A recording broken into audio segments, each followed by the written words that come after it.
Oh no, Nintendo. Oh, Nintendo. Oh yeah, Nintendo. Hit me with that big fat cease and desist too.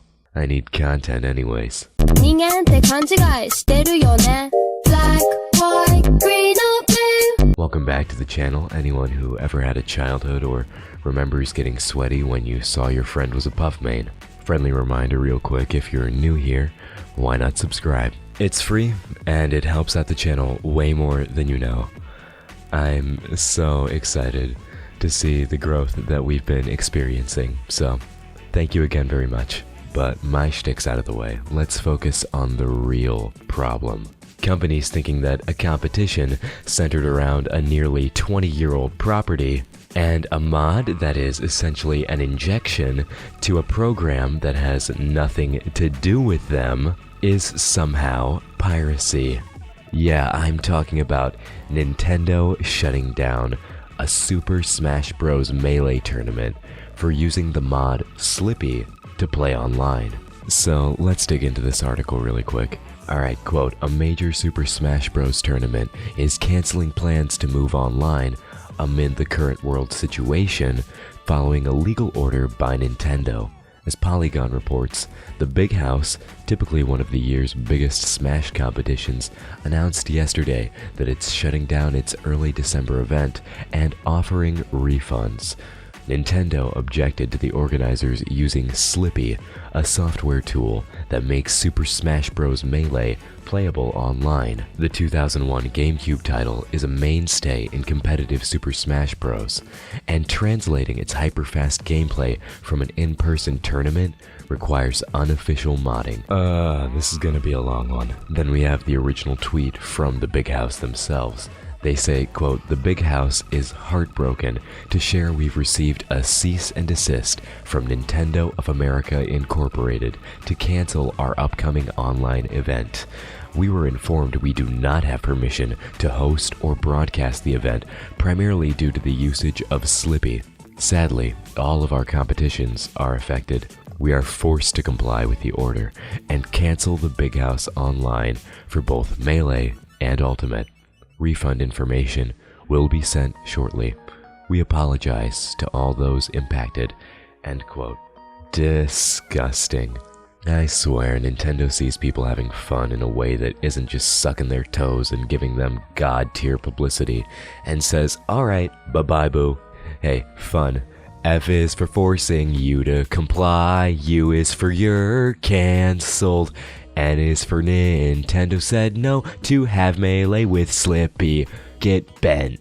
Oh, but it wouldn't be Nintendo if they weren't ready to die on this hill after all.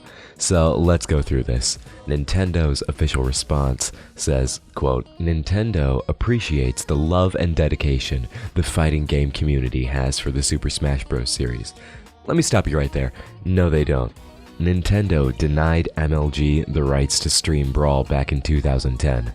Which ended its chances of staying on the circuit. Nintendo shut down Project M. It was basically a redesign that started with trying to rework Falco, but ended up just being a complete overhaul for the Wii. And now they're trying to flex again. We have partnered with numerous Smash Bros. Tournaments in the past, and have hosted our own online and offline tournaments for the game, and we plan to continue that support in the future.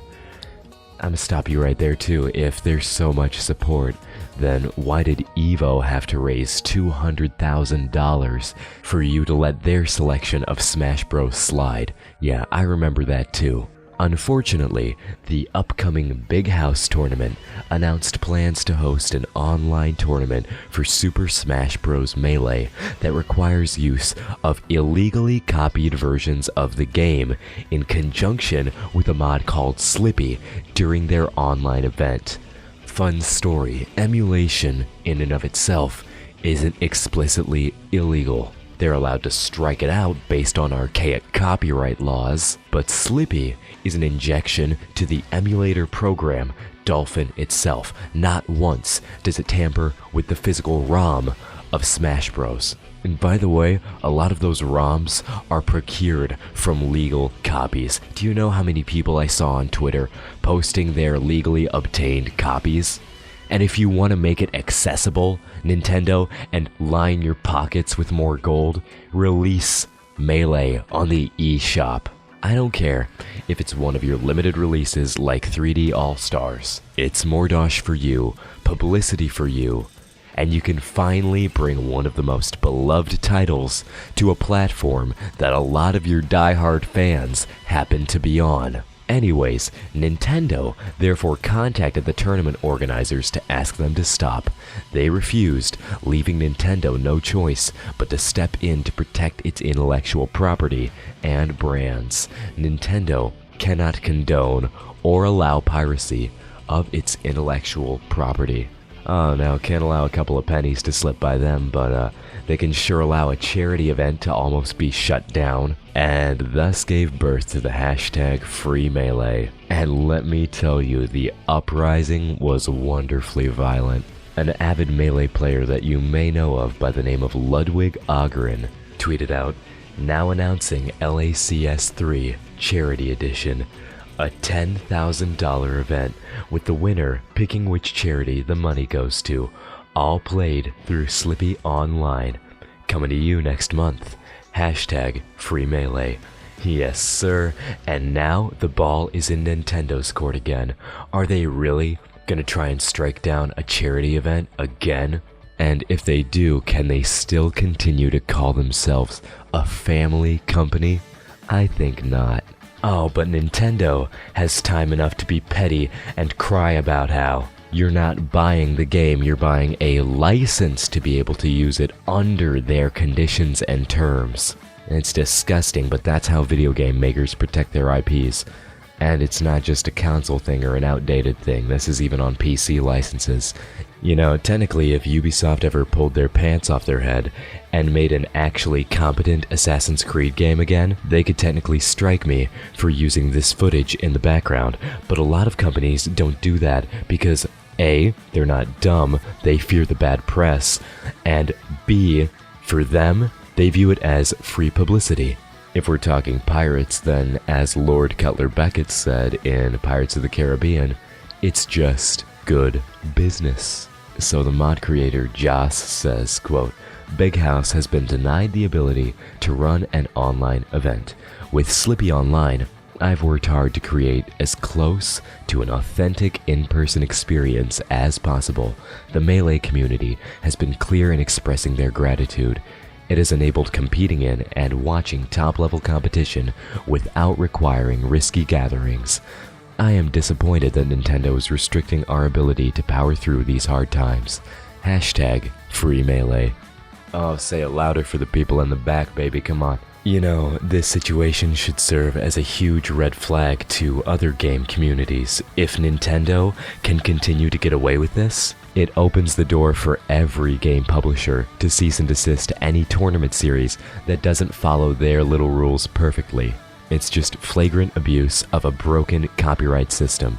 The same can and will be done for YouTube videos, streams, Twitter videos, you name it. Listen, if you think this is just affecting the tournament scene and that this isn't the end of the world, yeah, maybe it's not the end of the world, but it is not limited to the sphere of one tournament. It's something called setting a precedent, and it's something that we can't excuse. I mean, who remembers the Dragon Ball FighterZ controversy back in 2018? I mean, they eventually backed off because they didn't want the bad publicity. But Nintendo, it takes a few straws to break that camel's back, unfortunately. And I mean, come on now. Who could forget the whole 2013 fiasco where Nintendo mass-claimed revenues from YouTube's Let's Play videos? Yeah, I'm old enough to have at least some kind of object permanence about that.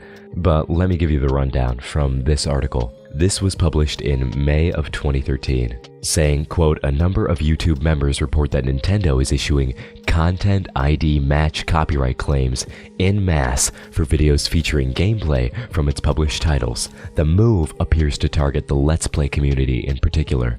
When a content ID match is claimed for a YouTube clip, the claimant is given the right to place an advertisement at the beginning or the end of the video. Content ID matches differ from DMCA takedown notices or outright video removals in that matched videos remain viewable by the public and do not count as a copyright strike against their producers.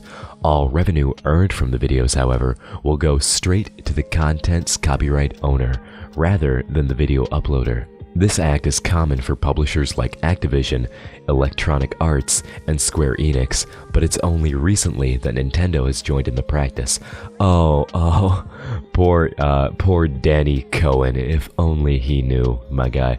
Hope you're doing good these days, my man. Nintendo explains its position in a statement issued to Gamefront. Quote, as part of our ongoing push to ensure Nintendo content is shared across social media channels in an appropriate and safe way, we became a YouTube partner, and as such, in February of 2013, we registered our copyright content in the YouTube database. For most fan videos, this will not result in any changes. However, for those videos featuring Nintendo-owned content, such as images or audio of a certain length, adverts will now appear at the beginning, next to, or at the end of the clips. We continually want our fans to enjoy sharing Nintendo content on YouTube. Oh, do you? Do you really? Because this action feels like the very antithesis of that. And that is why, unlike other entertainment companies, we have chosen not to block people using our intellectual property. Oh God, that statement aged like milk on Florida blacktop. Good lord. I love those little time capsules of articles. Simpler times. Smosh was still relevant. Rooster Teeth wasn't as much of a dumpster fire. And the YouTube homepage wasn't just one big algorithm dick suck.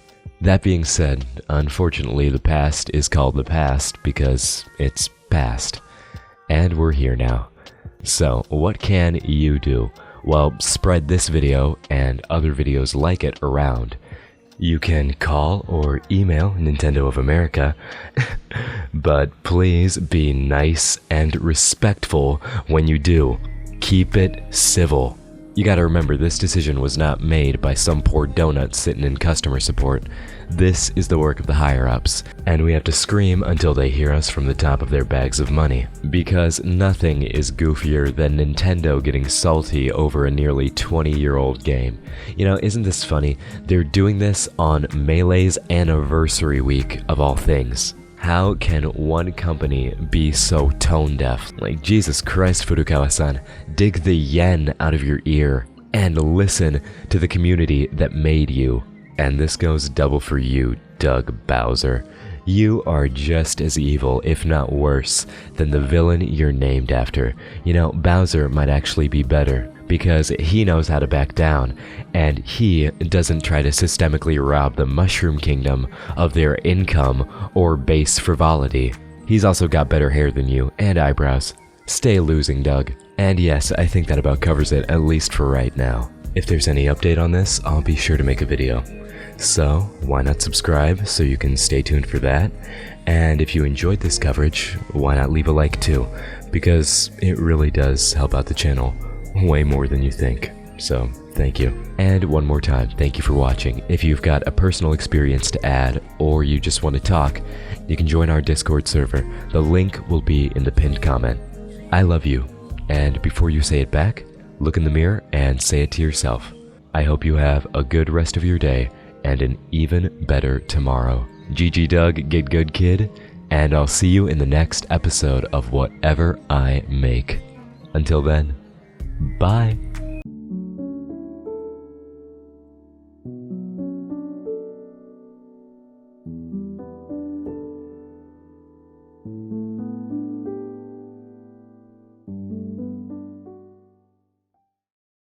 I hate walls! Why do I live here?